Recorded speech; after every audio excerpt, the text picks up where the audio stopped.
En 1944, Eno Strobel, âgé de 19 ans, était en poste dans la région de Nice.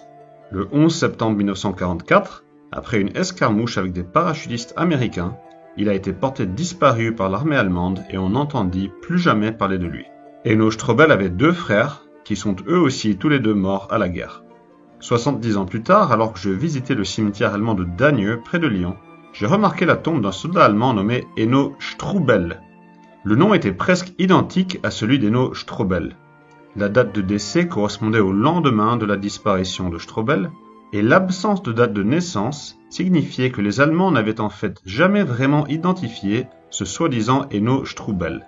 J'ai enquêté sur la question et il s'est avéré qu'Eno Strobel avait été blessé puis capturé par les parachutistes américains qui l'ont emmené à leur hôpital de campagne à Draguignan où il est décédé des suites de ses blessures. Les soldats américains du service funéraire l'ont enterré dans leur cimetière mais ont mal orthographié son nom, l'écrivant Strubel au lieu de Strobel. C'est à cause de cette erreur de une pauvre petite lettre que Strobel a ensuite été considéré comme porté disparu pendant 70 ans. Après que j'ai remis ensemble les pièces du puzzle, les autorités allemandes ont officiellement considéré que le corps d'Eno Strubel était en réalité celui d'Eno Strobel.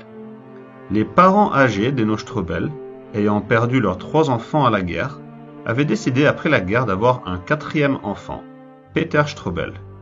Peter Strobel est toujours en vie aujourd'hui et habite dans la maison familiale des Strobel. Après que j'ai identifié son frère, il m'a invité à venir lui rendre visite en Allemagne, et lui aussi est venu visiter les montagnes près de Sospel, où son frère avait été porté disparu au combat en septembre 1944.